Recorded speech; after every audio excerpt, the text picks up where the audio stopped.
Hello and welcome to the Immortals Rising podcast number 5. I am your friendly neighborhood swag monster, and as always, I'm joined by my co-host Lokazil. Hey, Welcome again, Loka. Thanks for coming back as always. thanks for having me. We also have another guest on our 3-part series at the moment of our new officers joining. So that's Bruce. Welcome, Bruce. Thanks for joining us today. Thanks for having me, Swag. I appreciate it. Of course, of course. No, glad to talk a little PVE, some live streams, things like that today. So, Bruce, what do you play? What's your main? I made a hunter Main a hunter? uh, since day one. Not day one of Destiny, but day one when I started playing. The hunter's been my primary. I've tried Warlock, I've tried Titan, but nothing gets me quite like my hunter. You're in good company as I too am a main hunter, and you're a new officer. How you liking the new role? I'm very excited about it. I was very honored to be asked to be an officer. Um, Immortals Rising has significantly improved my Destiny experience. Without Immortals Rising, I have like 3 or 4 in real life friends to play, and then everything else was fire teams. Our fire teams. So I like the group of people we have, and I just love playing with them. Excellent. Well, we're happy to have you, and we're looking forward to new content as opposed to just old content. Yeah, absolutely. So, just some housekeeping. Again, as always, we have our website, immortalsrising.com.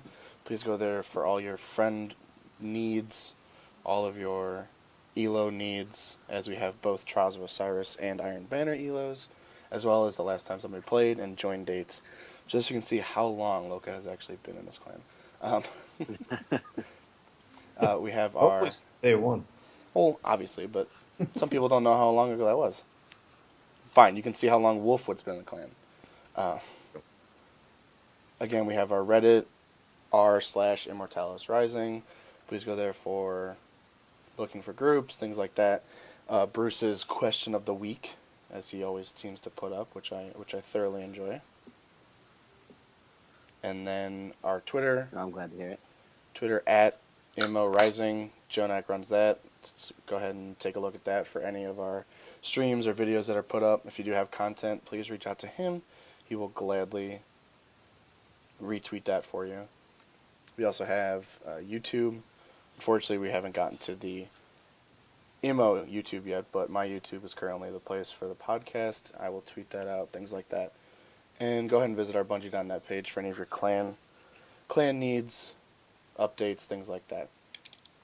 So let's jump into it. We're going to change it up a little bit. Last week was incredibly long, and by the time I got it uploaded, the things we talked about were irrelevant.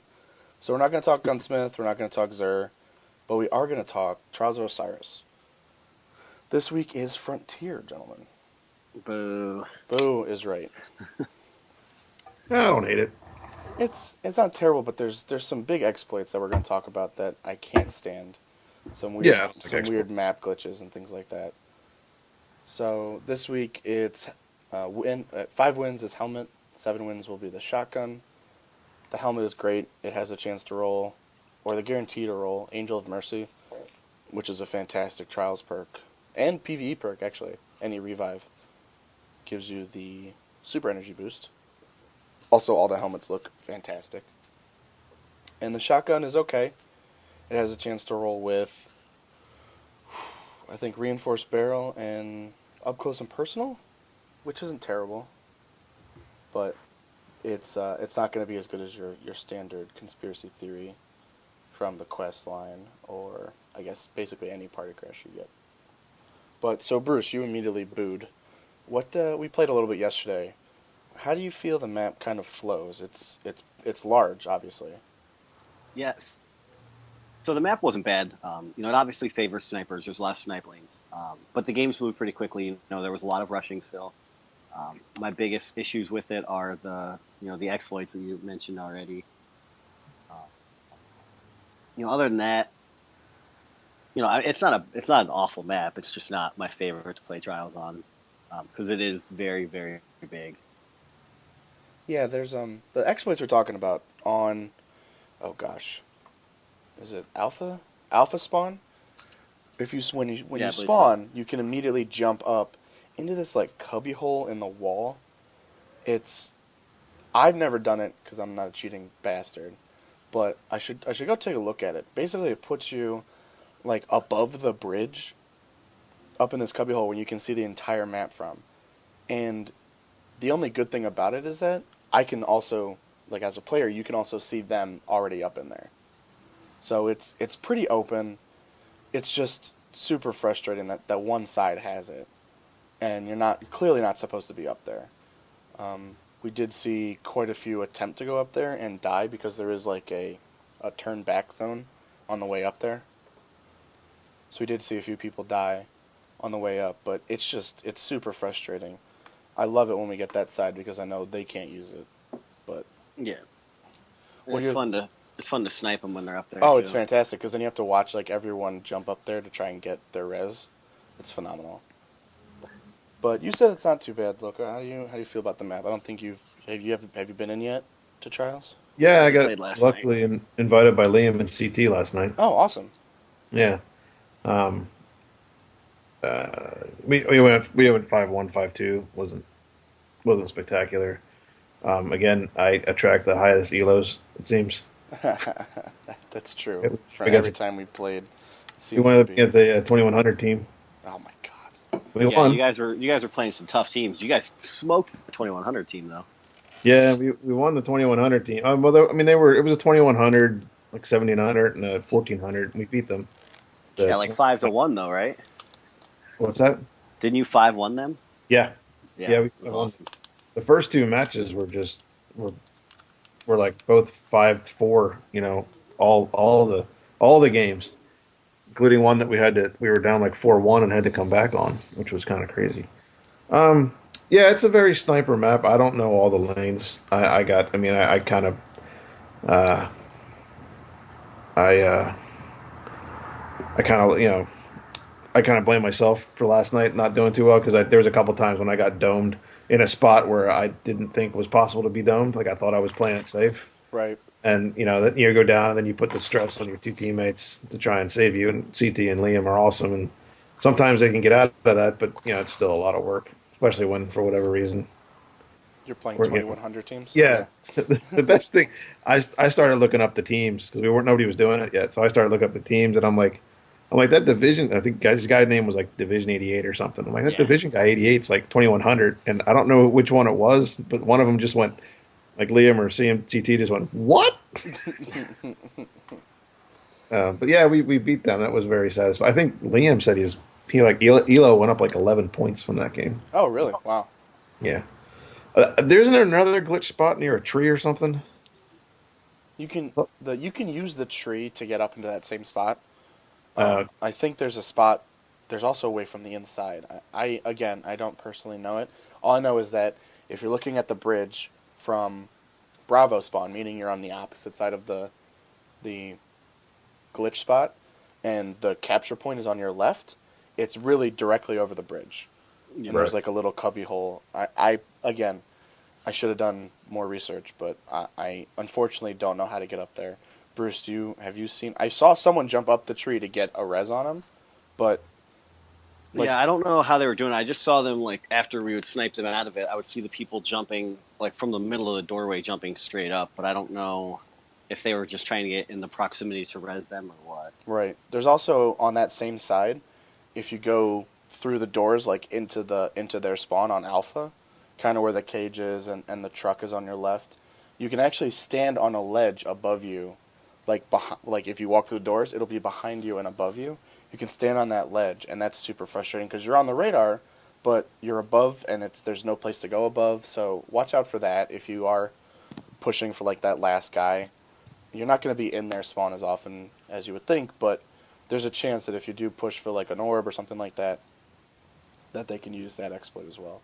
So I can't stand this map. I don't know why. It's super wide, and it's kind of has that Widow's Court feel where like you can still get sniped, but they're never going to be on your radar. So we had a team last night that was actually yesterday afternoon that was basically going to like that back section where that loot crate or that crate is being suspended. They would just go all the way back there. in that far right corner from Alpha Spawn. And it was like, and they were just standing back there. And if you went on the bridge, they could get you. If you went into like sandbags, they could get you. If you went to heavy, they could get you. And it was just this terrible angle for us to try and push from. So we had to, and that's the thing is if someone's exploiting a zone like that, for me, you have to push to that zone immediately. Because you have to make them uncomfortable. So that would be my suggestion for the map. You're going to see the standard loadouts as usual. Which side is like if you're looking at the map and how the bridge has a curve to it, I believe. Correct. So does on the Alpha side does it curve to the right? You know where B point is? Like in control? Yeah. From Alpha, B point's on your right. Okay.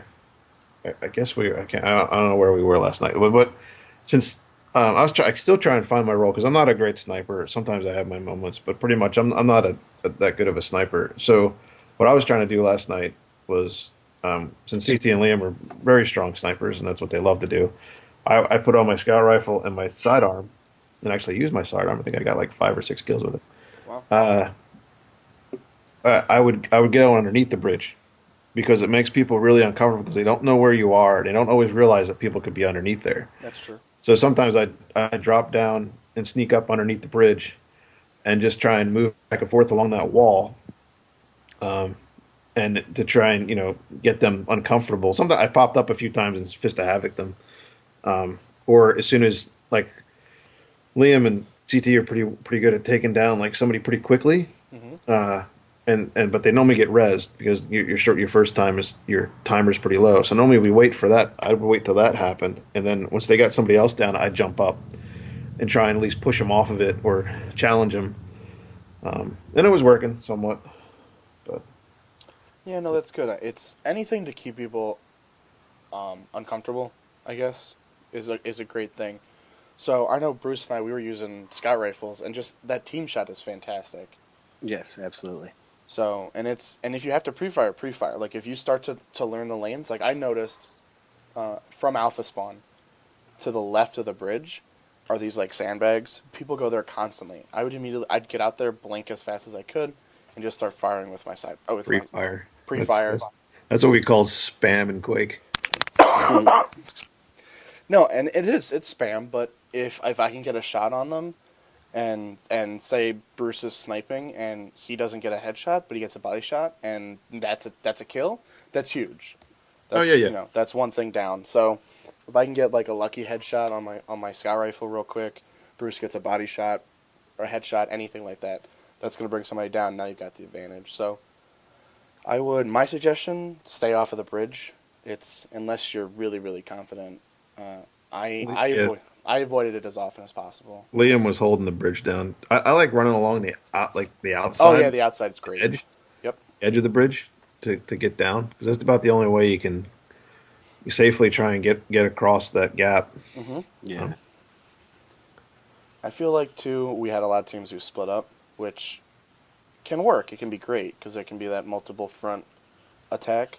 But at the same time, if a good team pushes to like that one player who's by themselves, that's real hard to recover from. Yeah, So, absolutely. What do you? So we ran scouts a lot last night, Bruce. What would you say is your preferred loadout? Well, I was running Blade Dancer yesterday. Okay. Actually, blinking all over the place and stuff. I'm trying to get better with blink.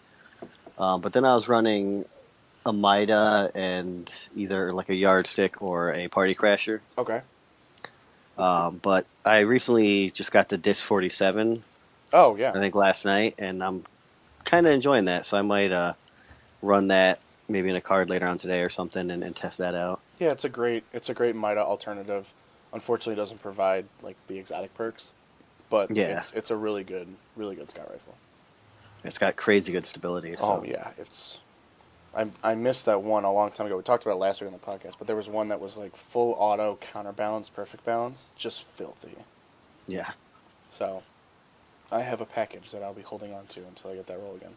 But I think I always run on Fridays. I try and run my like weird characters, so I run Titan and Warlock as often as possible Weird on character. they're my weird characters. I don't like them as much. And then I try and run Saturday, Sunday, Monday. I'll run Hunter the entire time and try and pick up a few elo points. I'm sitting at that 1593. Just can't break that 1600. But I'm repping the 1100 like a boss. there you go. Representing. Like that true OG. I just got the 1100 last week too, and I went flawless. That's awesome. So, yeah, again, watch out. There's going to be sidearm, icebreaker, glitch. Most people are going to switch to the yardstick, but we did run into very rushy shotgun teams, so be prepared to switch out to like your last word or to the doctor, to your doctrine of passing, because that's a great anti-rush. And again, relax. It's still a game. People are going to use exploits. People are going to glitch, and your melee is not going to work. Trust me, those things are going to happen. You can't control it. So. It's supposed to be fun. It's a video game, as I always say. Definitely. Any other thoughts on trials, strategies, things you can think of? No, I mean, I would, after I ran my sidearm and scout rifle for a while, I'd switch to this. If it got really sniper, I'd switch to sniper and doctrine. Okay. Yeah, that doctrine is a great option. Yeah. For sure. And it's like, if you haven't tested its range, for everybody out there, it's got some significant range. I shot a guy up on bridge, and I was on one of the heavies. And if you can keep that steady, it's going to take longer, obviously, because of damage fall off, and then the inability to keep it on their head. But it still has the range, trust me. So try and stretch that doctrine. It really is strong, and I think they're going to adjust it, unfortunately, but. We'll see what happens. So, moving on. The Bungie live stream. This is the big news of the week, along with, of course, This Week at Bungie, or their weekly update, whatever you want to call it. The Bungie live stream. Did you guys tune in? I did. As did I. It was the only thing I had to do because I was stuck in Denver during a blizzard. Oh, God. Loca, did you take a look at it? I was at work. I loaded it up a little bit when I was work, like to see the Prison of Elders, but right. And I'm walking around the reef. That's all I saw. Yeah, it was interesting. It was kind of like it wasn't quite like like the reef reveal, but it was kind of a combination of like these are the things you're going to see at the reef, and this is what Prison of Elders looks like, and this was kind of our philosophy behind this new content. So Deej, I think they did a really good job, and I think they should continue with this, is that Deej didn't play the game, which I think is a good thing because it allows him to focus on revealing information. Because that's really why he's there. He's not there to be a player. Yeah. So he brought on two guests, and unfortunately I don't remember their names. I didn't go back and watch the live stream, but it was, from what I understand, two of the lead developers on the Prison of Elders, and they actually worked on SRL and Crimson Doubles as well. And they kind of discussed what was going to be happening. So what were your guys' thoughts just on, I guess let's start with the light level jump. So the light level is going to go up to 335. Was that more, less, what you expected? Let's start with Loco. What do you think? I mean, is like 15, like, because we leveled up to 41, and then I guess they don't have anything to do with each other anymore. No, I thought it was a little less. I thought it'd be a little bit more like 340. Yeah, I think we mentioned 340, 350, and like last the lead up. 340, 350. But it's light level. I mean, I don't know how much of a. Like, I don't have one character that's 320. I can't get the gear. I stopped trying to get the 320. Right. So. And I have a theory on that, but we'll talk about that in a minute. Yeah. The one thing I will mention, and then we'll get into Bruce's thoughts on the light level, is that it technically is the largest jump we've ever seen. Because if you go by old light standards, that's technically 3 levels. So in Dark Below, we saw a 2-level jump, 30 to 32, and then House of Wolves, 32 to 34. And then, I don't know what you want to call the jump to TTK. It's more of a remodel. But to see a 15 light jump, it doesn't seem as much because 320 is such a large number. 335 is not that much higher, but technically is the largest light level jump we've seen. So that's kind of just my disclaimer on people who think it was not high. I do think it would. I thought it was going to be more, to be honest. I thought 350, 365, something like that. But Yeah, that's about what I thought too. I was expecting something a little bit more than 15. I mean, 15 is significant, but it just still feels a little not high. You know, I mean, not quite enough. right, I guess the big thing is how long is it going to take to get there? Yeah. So if you were like 330, 331, that's really as high as you're going to get in the current method of how you collect gear. And at the same time that you're not going to have any damage fall off. You're not going to lose any damage reduction, things like that. So my question is, how is the gear going to work? Because they use this, quote-unquote, up to 335. Does that mean something will drop at 310, 320, 325? I don't... That's what really frustrated me. Because at the end of Prison of Elders, when they turned in their stuff, they got a 335 sniper. But they were max level. They were 335 guardians. So... Yeah, plus it was a development environment as well. I think that's something people need to keep in mind, because everything they had was 335. You know, as they looked through their gear, everything they had was 335. So right. I can't believe he's using that stupid hand cannon from the raid. Oh god, I know, it's so awful. So frustrating. And he wasn't taking advantage of Cocoon either, which was also really frustrating. But They just develop games. They don't actually play them. No, they don't. But it was Cosmo. You figure he's a community guy. You would at least play a little bit. Anyways, look, I'm not going to get on that train. But but they basically reconfirmed the update will be April 12th.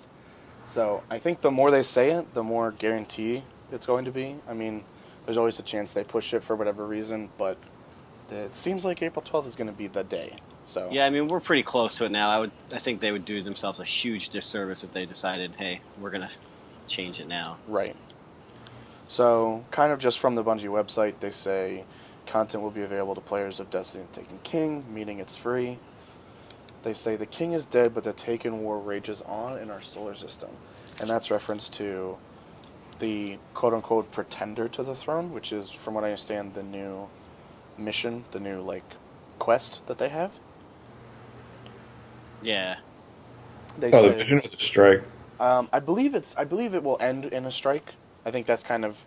Remember how, with Skolas, we did, all these, story missions, and then eventually got to a point where, we did the... Oh, the Red Regicide? Yeah, even with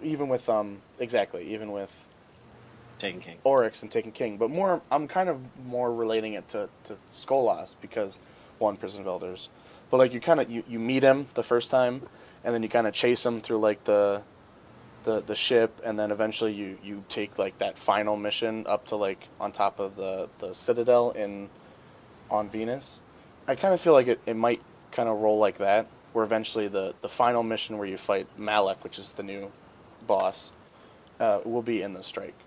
So say you do a mission to do research on Malek, and then you go in and you meet him for the first time, and he's super powerful, and then you got to go do a couple other things, and then you come back to the strike. Is kind of what I think will happen. But he's very Dark Blade-esque, from what I understand.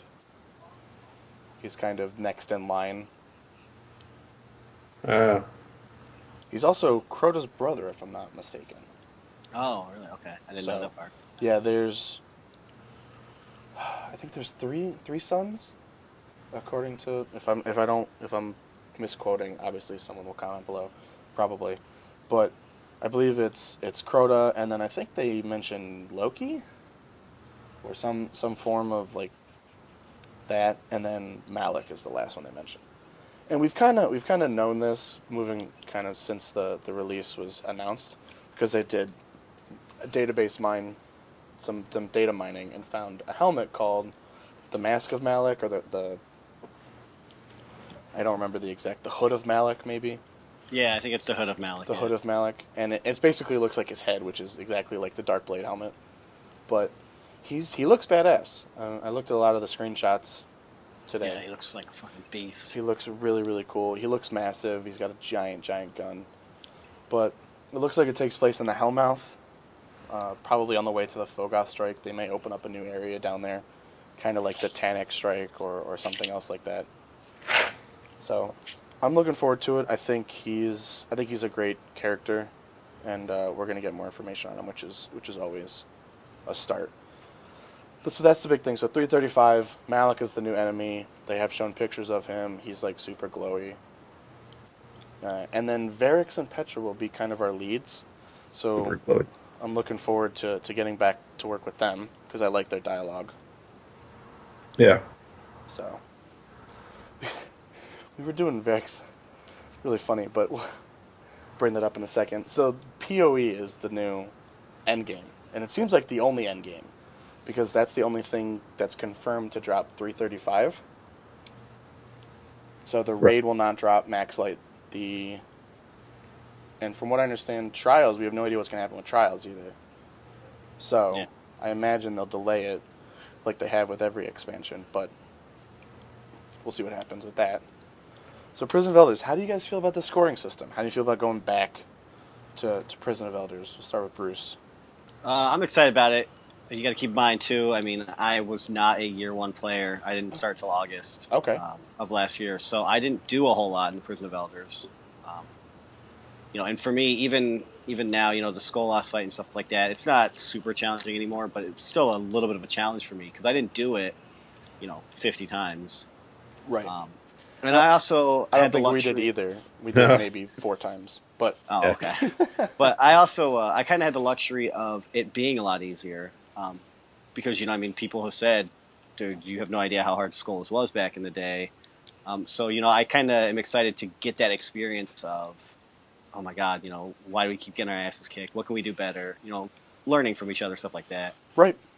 No, it's good. I just didn't have that. I was light level 300 when I first did Skolas. Wait, do we know Skolas will be the final boss? No. No, but I'm saying like just actually having to fight to beat a boss instead of okay.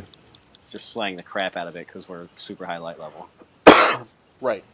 So, what do you think, Loke? I know you were not happy with the potential of it just being renewed content, but how do you like what it looks like now? I mean, we were talking about it. We were saying that they're just going to add a wing on in Prison of Elders last week, which sounds like that's what they're doing. I like raids. I mean, I like getting 6 people together. Yep. The fire team thing's cool for PvP and strikes, but should not be end game content. Yeah, it should be a raid. I mean, I don't know. No, part of me agrees because the 3-man, basically all I play now is 3-man content. I mean, we played a little bit of 6s last night, and I had a blast because I got more people into a fire team. But all I play right now is Trials and Skirmish and things like that. So I was really looking forward to a 6-man content, even if they gave us a new challenge mode. I mean, anything. They changed them up, and so that way you had to do Golgoth the appropriate way. I mean, who knows? But that's really what I was looking for in kind of the philosophy, because I'm so sick of just 3 people. But this is what they gave us. In a clan of 100, I mean, it'd be nice to be able to do more 6-man stuff. It's just you get to play with more people. Well, no, you're right. And it's not like Horde mode. If it was Horde mode, okay, because then it brings me back to something like Firefight, or even like Black Ops Zombies, something that I can play for a very, very long time with 3 people, and then immediately play it again as soon as we're done. Yeah, I kind of wish they would do something like that as well, like a survival mode. Yeah, because it's... And all I have to do is make it an option. Just add things as you continue to go on, make it more difficult, and eventually it gets to the point where it's so ball-crushingly hard you're not going to beat it. So... But just so everyone knows the updates, we've kind of commented on them a little bit. The update is there is a level 41 variant, and it has a 50% chance to be standard Prison of Elders as you know it, or Taken variant as the final boss. So you could get, and at least I think you can get like the Pilot Servitor, you can get the guy who burps. I don't remember his name. Smelly. Goal Rush. Yeah, Golrot, the stinky ogre. Or you can get like a Taken variant of the what's his name, Scior or something like that. The Minotaur who encases you and stuff. So, they didn't really go into great detail, but they did say that there's 16 variants of 16 weeks, of Correct. Prison of Elders, meaning that we're going to get 16 original, unchanged, not duplicate variants of bosses, challenges, etc. Which makes you think at 16 weeks we're going to get a new DLC, but that's a conversation for another day. Yeah. Right. So that's the 41. That's match made. It's kind of like the 28 back in House of Wolves. The 28 was super easy. You could just run it without even thinking. Get some strange coins, things like that. So I'm hoping people will take advantage of that. Because the big thing is there's no matchmaking for the 42, which is the end game stuff. They also mentioned that the 41 mode will get you to 320 light, so that we may have to run that a few times for those of us who are not 320, which is a lot of us, and just to get to that level, because right now we're technically, like I'm 317 on my Hunter, we're technically 4 light levels below, and that's like a 20% damage reduction, which is significant, and that's going to make the 335 difficult. Oh yeah. So, Right. which should be nice. I mean, like Bruce said, we're looking for a new challenge, and I think that's going to help. So, but that's the 41, 320 light, random bosses, Taken variant 50% of the time, which is going to be cool. The new thing is the Challenge of the Elders, which kind of has a scoring system involved, as well as like a time trial kind of at the same time.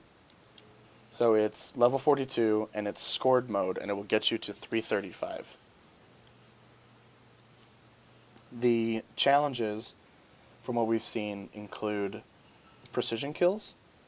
So you'll get bonus points for precision kills, and it will track specifically your precision kills in something like a bounty, as well as a scorecard. You have 2 scores to get to. You have an individual score, which is... It's really confusing because they don't do a great job explaining this, but individual score is not your individual score. It's the team's... As a team, you get there in one run. Does that make sense? Yeah, Did I it's explain really that right? weird that the way they did it, but Right. I think it'll make more sense once people start playing it. Definitely. Individual score to me thinks like how many points I individually scored, but that's not the case. It's so Bruce, Loke, and I are in our fire team. Our combined score is our individual score. And then once that round ends, so like the entire challenge of the Elders, once you've beat the final boss, your individual score stops. So you have to do it again, and if you don't get to that point as a team, then you don't get there. So I think it was like 30,000. They got there easily, and they weren't like Milking the yeah, exactly. They weren't milking enemies. They weren't doing assists. They weren't generating orbs as much as they could have been. So it seems pretty easy to get to the individual score at least just by playing the game. And then there's a cumulative score, meaning for the week, it'll track your progress on your bounty, and it won't. As far as I know, and they didn't explain this, but it will only confirm your score when you complete a round. So it's 3 rounds, 3 waves. And once you finish the wave, it then locks your score in. So wave 1, you get 10,000 points. You beat it, locks your score in at 10,000. If you milk the next wave for 20,000 points but wipe, you go back to 10,000. Yep. I don't know how it works if you go to orbit. I assume if you completed the round, it'll keep your score. But First they said there was checkpoints, and they said there was no checkpoints. and yes, that's correct. So Correct. they first said checkpoints, and then they backtracked on that.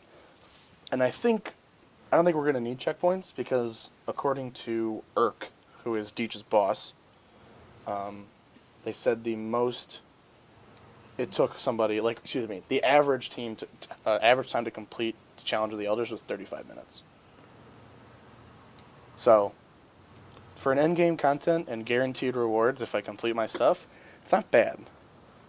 35 minutes? No. 35 minutes. So, I really feel like you can just spam that on a weekly basis. But we'll have to see what the rewards are. So they say players who achieve high and cumulative scores are guaranteed weapons and armor. You get the weapon at your individual score, and you get the piece of armor at the cumulative score for the week. And Challenge of Elders rewards have up to, quote-unquote, light, depending on your power, according to what they say. Now, didn't they say something, too, about you can do it more than once a week? You can do the 41 more than once a week. Yeah, okay. And still get rewards from it. And still get rewards for that, that's correct. I believe you can do the 42 and still get end of content drops, meaning they got like legendary engrams and stuff like that. But it won't give you, obviously, the check marks on your cumulative score and individual score. Yeah. So, that'll be weekly lockout. So, my question is, what do you think they mean rewards have up to 335 light, depending on your power?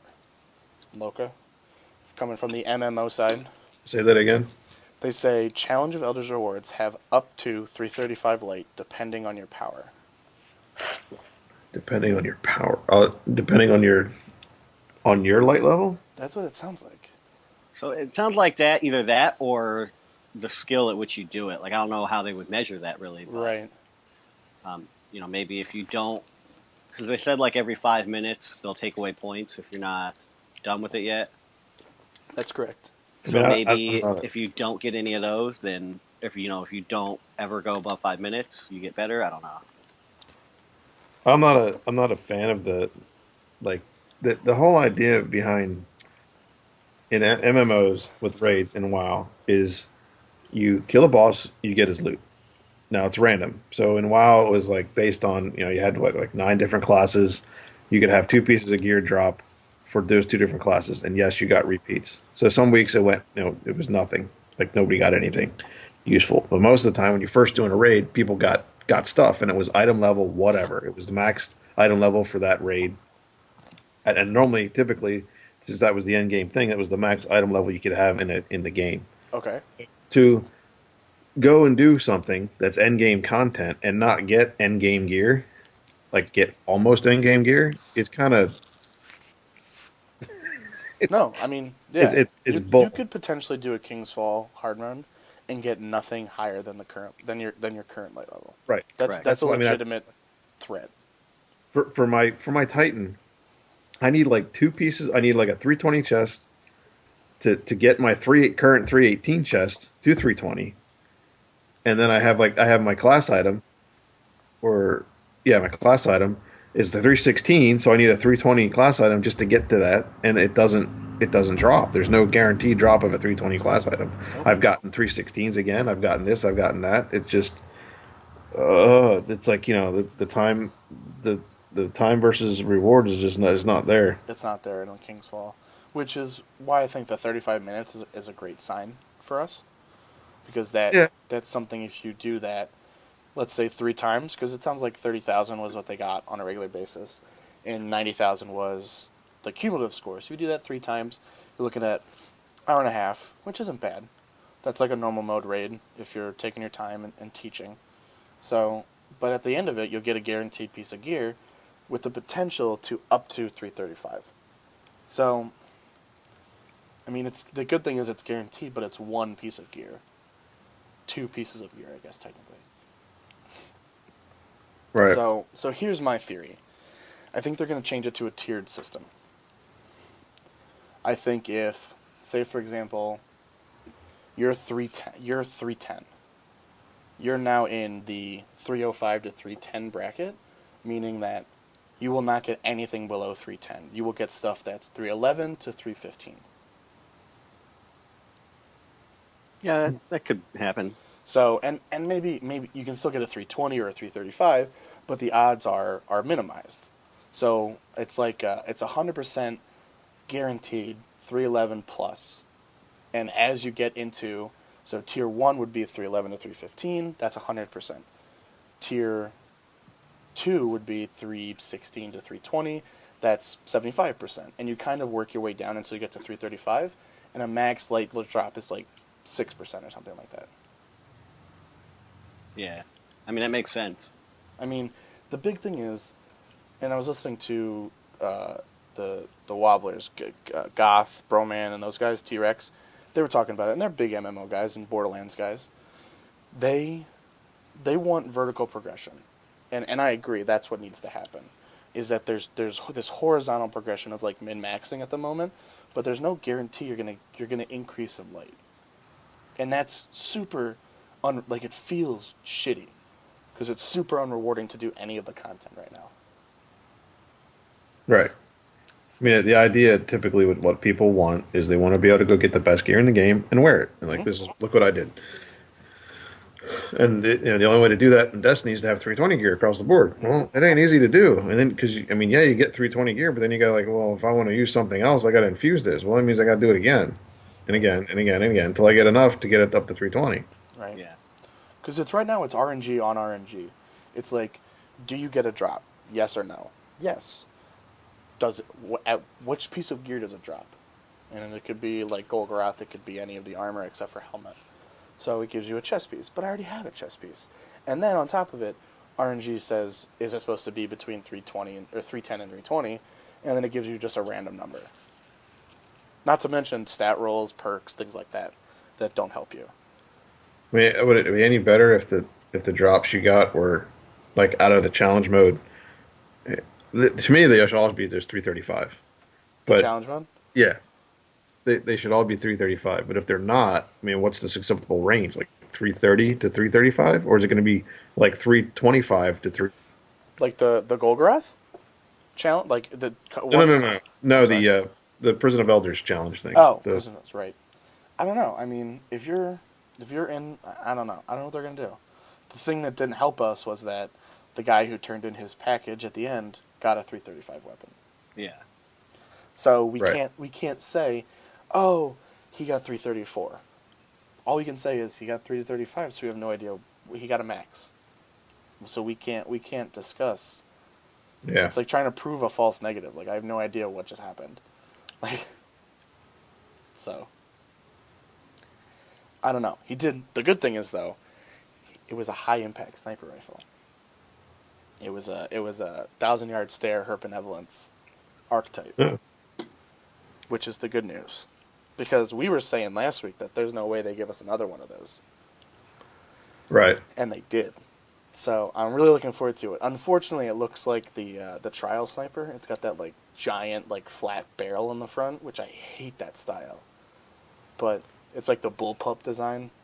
But regardless, it's purple, and I'll use it. Yeah. Is it like her benevolence, or is it? I didn't see it. And like the model or like the archetype. The model.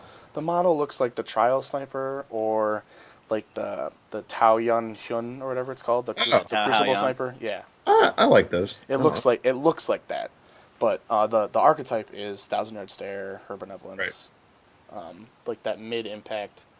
I guess it's technically high impact. It's not like Black Spindle high impact, but it'll res snipe, and it was 335. The other thing, speaking of the sniper, we can move on to that. Any other comments on what you think the light level, things like that? No. No, I mean, it is what it is. Right. They think they have a good system, so we can't. Doesn't seem like we can persuade them one way or the other. Right. So I think, and I do think a tiered system would be nice, because then it'll guarantee progression. I'll continue to play it. If I'm getting, I mean, look at us right now at Kingsfall. Like, I'm not playing it. Yeah, I'm the same way. You know, there's just no reason for me. I'll jump in and run a challenge mode on War Priest maybe, just because that's the easy one and I get like sniper rifles and heavies. But in general, we're not running it, unfortunately. So I think if they guarantee the vertical progression, even if it's a little bit, if I'm 320 and it guarantees me a 321 at the absolute worst case scenario, at least I went up to 321. Yeah, you went up a little bit. I went up a little bit. I mean, I'll be pissed because I'll be like, really, game? But at the same time, I didn't get a 320. You know, because that's a kick in the balls. yeah. But okay, so back to the sniper rifle, which was called Her Fury, which I really like. It had this extra note on it. I don't know if you saw it, Yeah. Bruce. It was so on like the left side, it had like the kinetic damage symbol, which every gun has, and then it had the infusion symbol, meaning infusion is still staying in the works. But then, like, the next row over, it had this, like, 2 nodes, and one was, like, a circle with a dot in it, and one was, like, this, like, red circle, and it was, like, shiny. And if you read the weapon, like, tooltip, it said, can apply red chroma, or something like that. Oh yeah, I see it. There's a picture you can pull up. Oh, yeah. Yeah, So, there's the two. There's like the Connecticut and the infused one, and then there's another row with two different things. One, they're both red, and then you have the regular circles. right. So, the tooltip said something like you can apply a red chroma or something like that. Yeah. I'm pulling one up right now. Hopefully this will load. Activates a red chroma glow is what they have. Unfortunately, this son of a bitch's shoulder's in the way, so I can't see what the symbol looks like. But what do you guys think? I have my theory. People have discussed their theories, obviously, on other podcasts and stuff like that. But what do you think, Loco? Yeah. Red chroma glow. Yeah, red chroma glow. What do you think that is? Um, it might be the trail of the bullet, maybe. Mhm. Uh, or when it's fired, it gives off the glow, or there's some kind of like I know that noticed if you look at the Taken King weapons, they all have like flames come out of them Mm-hmm. varying times. Maybe it's something to do with that. Okay, that's fair. I mean, going down that Quake, they used to have Quake 3, the railgun, which I don't know why that's not in Destiny, had a like the bullet that came out of it would have a trail, but it would also have like a spiral trail around it, and people could customize that between like 6 or 7, or I think up to 9 different colors, and you could mix and match them. So that was a fun thing Very cool. back in the day. Like you don't see that much anymore. Just not in Destiny. No, not Destiny. There's just no customization, unfortunately. But, which is what I think this is going to be. But what do you think, Bruce? I don't know, I guess my concern is I don't necessarily want it to be just a cosmetic change. Like I would really like to see it do something else for the weapon. Okay. I don't know what, but I guess there's a lot in Destiny that is purely cosmetic. But I'd really like to see, something that gives me another difference in my weapon that sets me apart from everyone else. That you can use that to your advantage. However you need to. Right. Is this their version of sockets? Like Diablo and WoW had gem Oh, sockets. you put like jewels on it or something like that? Yeah, they give you extra something. Maybe. I think it's a weapon skin, to be honest. If you Okay. if you look at, like, even if you just pull up Bungie.net and like the first, like the giant image, there is 3 guardians like kind of running towards you, if I remember correctly. Yeah. Oh yeah, one side. Yeah, I asked that on the wall the other day. I was like, is that Right. a? He's Was got, asking if that was the Void Drinker or if that's is that Taken Sword? And somebody said Right. it was a Taken Sword, but you can kind of see how one's got like the Tron glow, like on the Titan, which I absolutely love. Armor. and Awesome. one's got like this red glow on the Warlock. Having a hard time talking. I'm so hard. Yeah, he looks like fucking Master Chief got put into Tron, but Also, the Warlock. Warlock's got the red. the Warlock's got the red. So maybe you turn that on, and it's Yeah. now a shader effect on your Oh, there's your red chroma glow. right. So I don't know if that's a possibility. But at the same time, like the guy with the Warlock with this red chroma kind of on his body, he's holding a Taken shotgun. So I don't know if the new armor is now going to have this slot for red chroma glow, and it'll apply it to the entire set. Or maybe you can customize. Maybe you can have a red helmet and a blue chest piece or something like that. That'd be sweet. Because the fact he's got a Taken shotgun and it's not like the Her Fury kind of concerns me. Maybe that's not the case. I do like that it looks like the burn of proof, that weapon.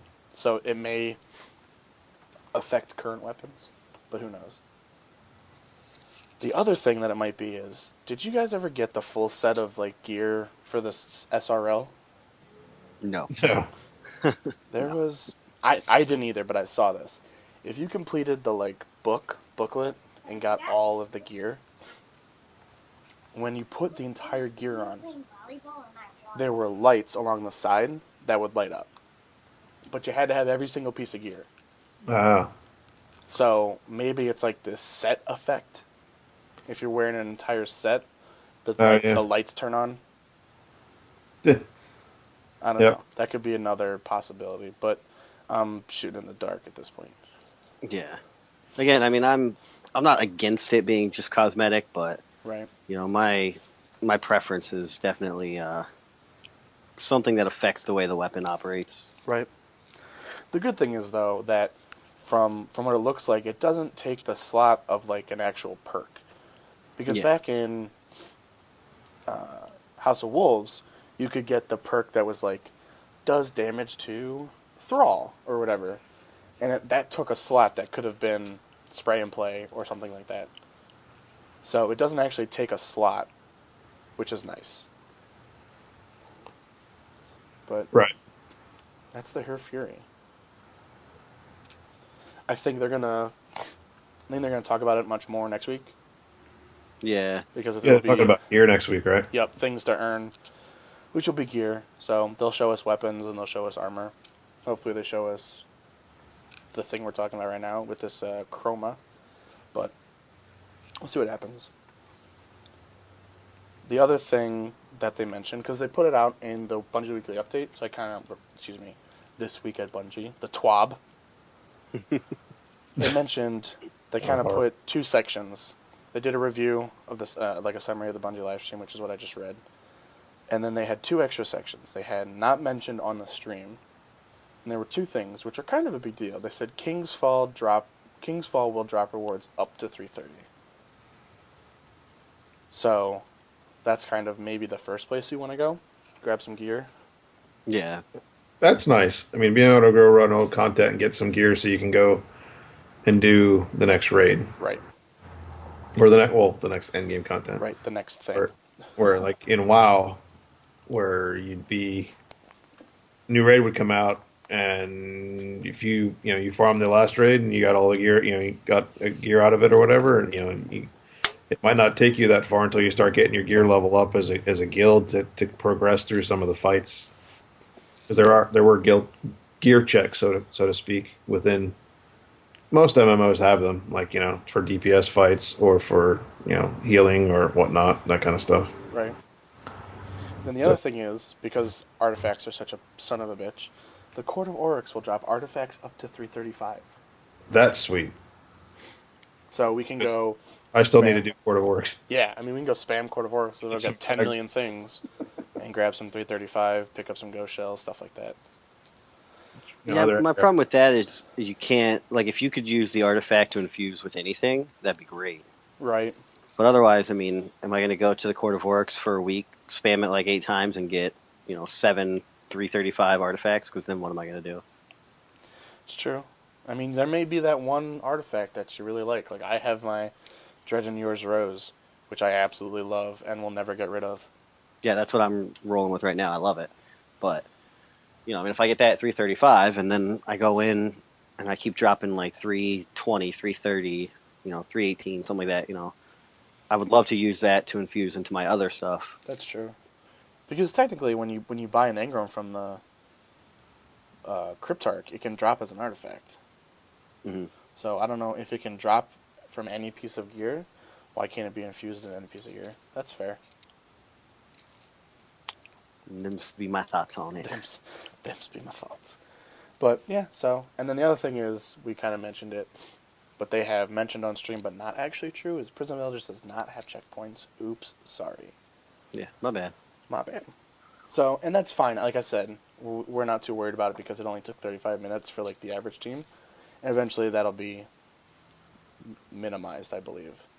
People are going to start doing it in 15, 20 minutes.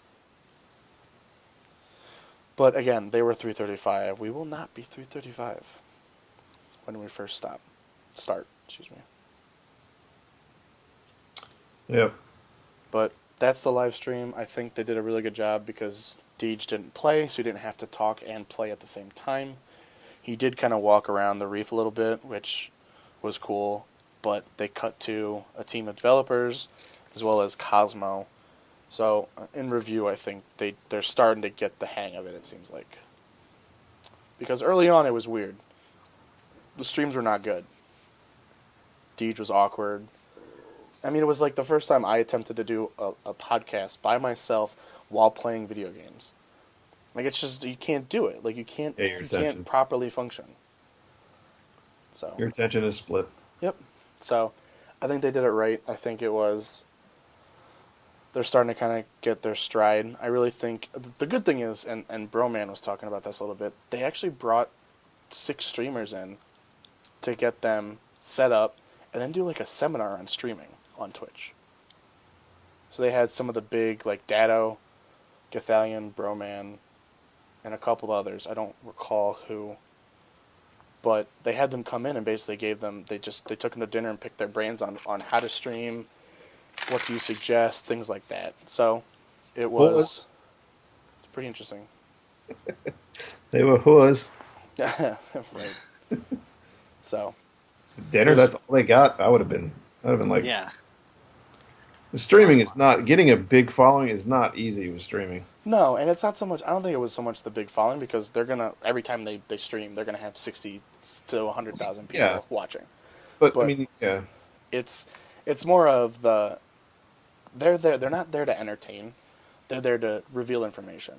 Sell a product. Exactly. They're there to sell a product and then provide information. So it's a little bit different than Broman losing his mind and Gathalion getting drunk and stuff like that. So, but that's kind of my review on the stream. Again, I think they did a good job. My question is, just kind of in review, do you think it's enough? I know they said there's 16 weeks of differentiating encounters, but do you think the grind to 335 will last us? And if it does, will it last us properly? Because like the grind to 320 is still going for me, but I'm not actually attempting to do it anymore. No, it will be about a month. You'll be tired of it. Okay. If that. You go back to PvP. Because light level matters. Right. Bruce? My thoughts on that, I think it could, depending on what we do with it, basically. Because like one thing I initially thought of, when they started talking about the scores and everything, one of the first things that came to mind was they were talking about it was, well, shit, let's do, everyone, in the clan, we get our fire team set up, and then we have like a challenge basically within the clan, who can get the highest score.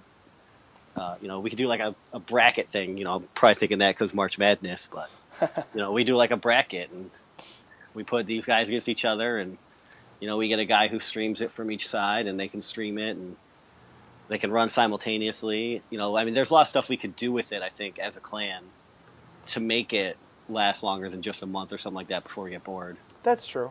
I agree. I think kind of, Gila was talking about it last week, is that the grind for gear is like the big thing that kind of pushes people. So like maybe if the content isn't A++, it's not S tier, but the gear's good, and there's a new sidearm that's real good from New Monarchy, or like there's a God willing an auto rifle that's not Hardlight that's Amalon from Dead Orbit. I mean, those things that we're going to want to test and play with a lot, and then we're going to want to find out what's the best in PvP. I mean, because for me, that's the end game. Oh yeah, I don't think PvE will ever be the end game, right? Because regardless of how much they make, eventually you will be repeating it. Correct. I mean, they simply can't No. make it. And PvP, it's always an unknown, Correct. So, that's kind of my thoughts. We kind of touched on this week at Bungie, the kind of during the stream conversation, but just kind of things that we missed. Let's see. They did release the screenshots of the new enemies and gear, so if you want to take a look at Bungie.net or on the app, they've got pictures of Malik, and they've got pictures of the Taken Hunter sliding with a shotgun, or excuse me, an auto rifle. Looks really auto cool. rifle that looks like old Prison Elders auto rifle. Yep. So it looks really cool. They do mention What's coming back? They do mention that the 2 weeks they've got the rest of the live streams. So next week and then the following week. Next week will be new things to earn, and then the following week will be Sandbox and Crucible updates, which will both be very interesting in my opinion. Yeah, I think they're gonna, give us a little bit of information each week, and hopefully, on April 12th, we're not too salty at it. No, I don't know. I think they're gonna look at all the gear in next week's. And the following week, they're probably going to tell us what they're doing to Sunsingers and Thorn, like damage over time, as well as hit detection, probably. And God willing, custom matchmaking. And custom matchmaking, please God. You want to talk about longevity of content? Yeah, absolutely. Custom matchmaking. Oh yeah. Because that'll keep me playing, and a lot of people playing for a very, very long time, including streamers, because the stuff that they do, I was looking at kind of reviewing, because Mr. Fruit's Dream Team played Planet Destiny's podcast team like 2 weeks ago, and it took him forever to matchmake, because Mr. Fruit doesn't play enough, and Holtzman's elo is way above everybody else's, so just the opportunity for things like that would be endless. Yeah. So, but I intend on watching. We'll see what happens. Oh fuck. What? The Daly's regicide. Oh. Get your ghosts. If you didn't get your ghosts, get your ghosts. Oh no, I got all those. I know you do, but people don't know. Yeah, yeah. Or your fragments, right? Yeah, and your fragments. Yeah, they're fragments. Yeah, it's like 3 or 4. So kind of we talked about a little bit about what we think this DLC will mean for like the fall and beyond. So now that we have an update on what it actually is, Bruce, you haven't got to mention it at all, but what do you think this means for like the fall DLC as well as Destiny 2 in 2017? Well, I don't even know where to begin, for that stuff. Hopefully a little bit more story, a couple story missions, but the problem is, again, it comes down to, it doesn't matter how many story missions they give us, how much they feed us, until they do something like a custom matchmaking or change the PvP mode. Right. It won't continue to be a continuous game. Like, you're not going to keep playing it just to run the same missions over and over again. Correct. I would agree. So it'll be interesting to see what they come up with. Yep. Loka, any comments on it? On The future of Destiny? Well, here's a question for you. So, they introduced silver and all that good stuff. Mm-hmm. This is a free update. Mm-hmm. All the money that you spent on silver swag, is it good enough? Is this content enough? For the money I spent on silver? No, it'll never be enough. I spent too much money on silver. But if it means that someone else who didn't spend any money on silver gets this content for free, and it keeps the community together, I'm willing to accept that. Take one for the team? Yeah, because I get enjoyment out of the emotes. The emotes are worth it. I've still got 3,500 silver that I haven't spent. I'm just waiting for the new stuff to come out. Yeah. So is there any emotes with this one? There's an Eververse trading station in the Reef now, making me think that there'll be new emotes. But I don't know how much they've made on that, and they probably will never say. No, they'll never say. But it's like, this is the one free update. This is what all that silver spending bought you. Because the next update, it's going to be paid, I think. Probably going to be paid, yeah. No, it definitely will be. At least I hope so, because then we'll get something. Did it pay for Crimson doubles? Did it pay for? I don't know. It's for me. It's hard to measure like that because I'm using them constantly. I run around the tower when we're waiting for people to go to orbit, and just hotline bling like in random areas. Yeah, like just absolutely. For no reason whatsoever. And it's mindless fun, and it doesn't actually give me anything in the game, but I love it. I think it's hilarious. I think the The Napoleon Dynamite dance is fucking hilarious. I love the Napoleon Dynamite dance. Like It's my jam. It's a lot of fun, and then and it leads to, I'm working on a montage using the emotes. So there's things that it's really hard for me to say you spent, I don't know, let's say $100 on emotes. That's a lot of money. I mean that's 2017's game right there. It's Division.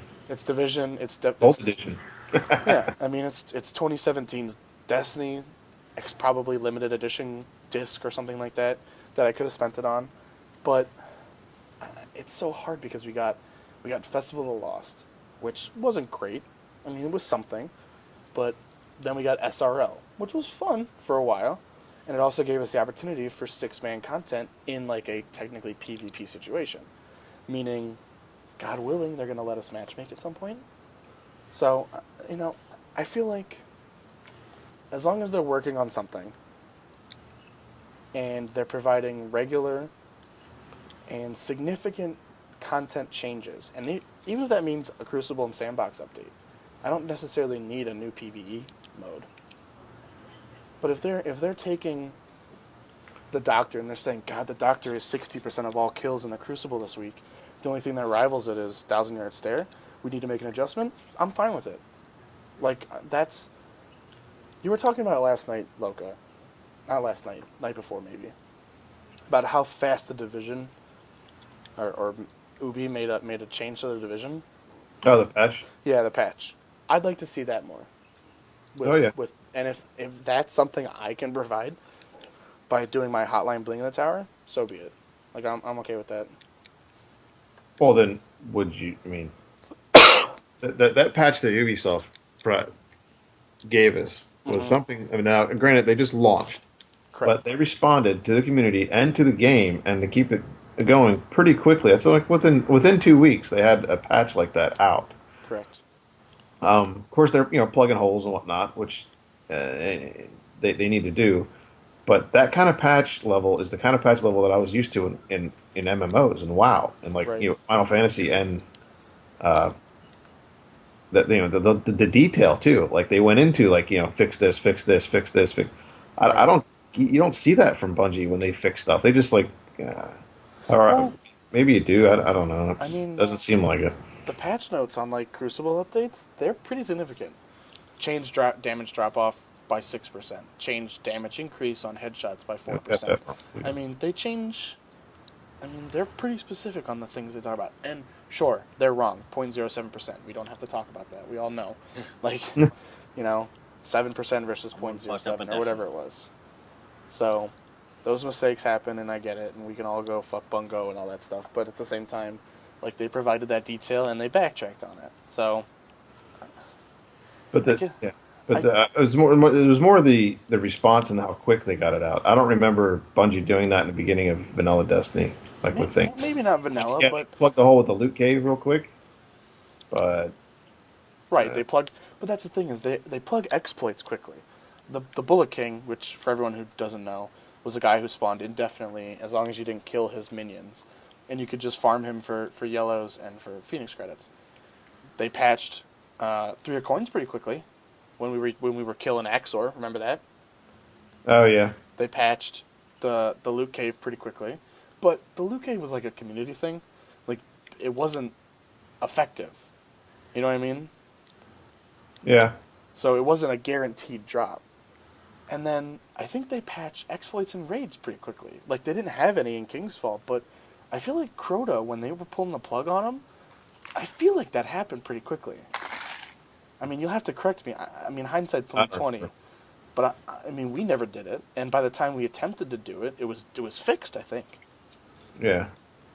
So, I don't know. I mean, I feel like they fix exploits quickly. They may not fix community desires as quickly as we would like them to, but can they honestly roll a patch out that quickly each week whenever we say we want this, that, or the other thing?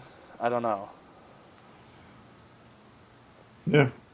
So, I have a tough time remembering those situations because it was so long ago, and like in my head I go, yeah, they patched it real fast, but we were cheesing the bridge for a while too. They didn't really fix that.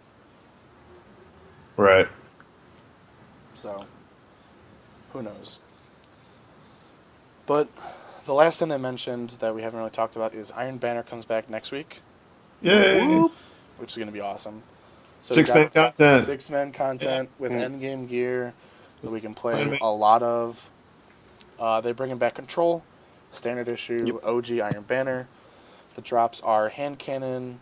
You can purchase at 3, heavy machine gun at 5, and then chest at 2, and gauntlets at 4, I believe, if I'm not mistaken.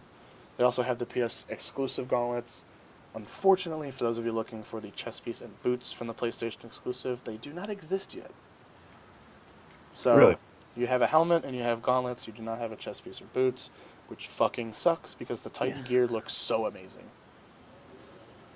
Anyways, that's Iron Banner. I think endgame rewards, the chest hand cannon drops at 2, chest and gauntlets drop at 3, heavy machine gun at 4, if I'm not mistaken.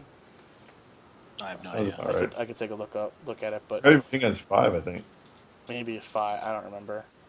But Iron Banner's back. Again, group up. We were playing some 6s last night. Super fun. I know the officers will be running tons of groups this week and next week. So, also get your trials in now because next week, super sweaty. Yeah. If you think trials are sweaty now because of the lack of player base, imagine how sweaty it'll be when the people who are not good at trials are playing Iron Banner and there's a lack of player base. So, Yeah. it's going to be rough. The last thing we'll talk about, I guess, is clan updates. So, we had the first and, I guess, 1.5 attempt, 1.5 edition of Vincent and the Sweaties of Weirdness, as I call it. Yeah, that was interesting. So they had the first group. It was, from what I understand, some combination of Liam and Chris, Vincent. Bruce, did you do them? I did not. I was. I forget where I was. I didn't have my PlayStation with me or something. No. Gotcha.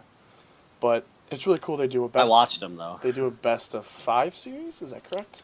I believe so. Yeah. I only caught the last one, which was just melees and grenades. Right. So they do a best of 5 series, and it's they do different rules. So I think they do like a full sweaty rules, which are standard IMMO would be no exotic armor, and no thorn, and then no switching between your icebreaker. Yeah. or your No. sidearm. Yeah. No sidearm ammo glitch. Yep. No ammo glitch, and then so they do like a regular sweaties, and they'll do no land beyond only, which I would love, and then grenades and melees, sword hilts, things like that. So I have a No Land Beyond. It's awful. It's so Don't much ever fun. do no land beyond only. I- It sucks. I love it. I ran no land beyond almost all the time in trials yesterday, but Yeah, it's awful. if you're interested, it sounds like they're doing them pretty regularly on Monday night. So if you're interested in weird sweaties with Vincent, please hit him up. Vincent Shiner, shout out. Also, Bob and Vincent do raids with recruits, or RAR as they call it.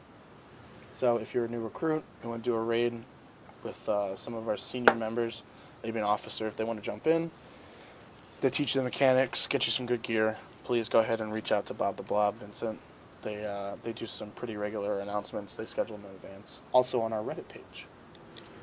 And then the last thing we are kind of considering is I want to call it, I guess, hardcore sweaties. Chris CT, one of our last officer, I'm hoping to get on next week, can talk about it a little bit more. But we're trying to get basically the top of the clan to run some sweaties, and then we want to have basically everyone stream it. So it would be something like Chris, Liam, John, Jiggler if he's interested because he's the new head honcho on campus. And basically stream every angle so that you can watch. I would say the top talent in the clan play in a tournament atmosphere against each other. So Chris wants to do it to get better. I feel like we should open it up to the public and kind of show them. And we would play for maybe an hour. I mean, with that type of talent, playing for an hour, that's as much as you're going to need. Because at the end of it, you're going to be exhausted. So, I don't know if anyone's interested. I know, Chris, we're going to do them regardless. But if people are interested in watching them, please let me know. Reach out to me, and we're gonna get a rotating group and see what happens. So, I don't know, Bruce. You're always looking to improve in PvP. You've told me. What do you think? Would you look at something like that? Oh, I definitely would. I would love to watch. And I watch Chris and I watch Jiggler stream. I watch you stream. Simply to see where I'm messing up, where I need to change at. I've gotten a bit better from watching it too, and then even just playing the sweaties. It's definitely made me a better PvPer. So Right. I'm all about anything that gives me that opportunity to improve my skill set, Awesome. even if it is just watching someone play. Awesome. And we obviously wouldn't take away from the fact that we still do sweaties during the week, but it would be just kind of something like, it's going out and watching stuff. People just do ridiculous stuff. Jiggler, I don't know how he plays the way he plays. It's absolutely ridiculous. Yeah. I watched him res somebody while hovering above their body. Like, it's just fucking ridiculous. He's very good at what he does. Yeah, and he's using Hawk Moon, which is super broken right now. But anyways, It is? And he, like, it doesn't, like, broken isn't bad. casual about it pisses me off. Yeah, like it has phantom bullets. The recoil rate just doesn't work at the moment. I'm not sure what's going on with it. I hope they fix it because that was my baby. But Loka, any comments from you on the clan updates? There's a post on Reddit about a new motto Oh right. going into a new update. It'd be nice to change up our motto again. I can't remember how to pronounce our current one. It was voted on before TTK. Yep. So it'd be nice to get a new motto. Basically, make a post in there what you want it to be, and then eventually I'll, like in a week or so, I'll grab them all and we can vote on them as a clan. What else is there? Oh, Chalk. Chalk has been promoted to officer. Excellent. Welcome, Chalk. I think he accepted. I sent him the invitation this morning. Excellent. He's been pretty Congratulations, Chalk. with Division, but he's coming back to Destiny with a new update and everything. Excellent. And he's been a really helpful member over the last 5 months or so. So yeah, good to have him on board. He's also really big on lore. So Yes. So I think we're going to probably get Chris's opinion on PvP next week, and then Chalk will be on for a lore cast in 2 weeks. I think is probably what the goal is. So the other thing, one of the other podcasts, I can't remember which one it was, Planet Destiny, or if it had to be Planet Destiny because I stopped listening to the other one. yeah. They go along with Vincent's thing. I heard them saying something. They were talking about like doing crazy different things, and one of the things that they were saying was they would do like the gunsmith sweaty. Oh yeah. So, Yeah.